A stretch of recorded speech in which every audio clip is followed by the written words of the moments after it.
আসসালামু আলাইকুম প্রিয় দেশবাসী। দেখেন, বৃষ্টি হওয়ার পরে দেই মানুষগুলার কি দুর্ভোগ অবস্থা আমরা দেখতে পাচ্ছি। যে একদিনের বৃষ্টিতে জলাবদ্ধতায় নামমা এলাকাগুলা, নিচু এলাকাগুলা, মুন্সিরাবাদের দেখেন মানুষ কীভাবে বৃষ্টিতে হাঁটতেছে, চলতেছে। আসলে বৃষ্টিটা কেমনভাবে হয়েছে ভাই? বৃষ্টিটা কেমনভাবে হয়েছে? ভালো বৃষ্টি হয়েছে। কখন থেকে বৃষ্টি শুরু হয়েছে? এই সারা রাত বৃষ্টি হয়েছে। এক রাত্রে বৃষ্টিতেই এত পানি? কত পানি! এই কষ্ট আপনার অনেক কষ্ট হইতেছে না? অনেক কষ্ট হইতেছে না? কষ্টই থাকে। পানি মানে পাকটা করতে পারেন না? না। হ্যাঁ, পাকের কষ্ট হইতেছে। তাইলে কেমনে কি খাওয়া দাওয়া করছেন? কি সকালবেলা কি খাইছেন? তো হোটেলে তাই নাস্তা মুস্তা খাইলাম।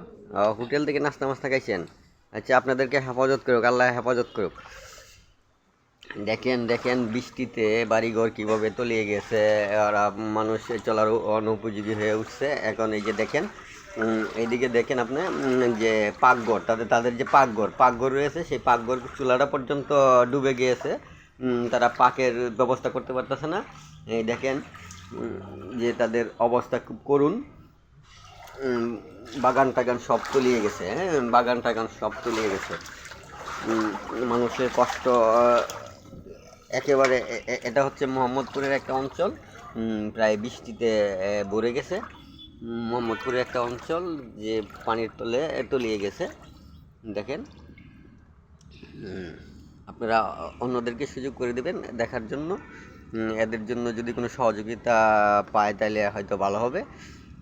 আপনারা চেষ্টা করুন।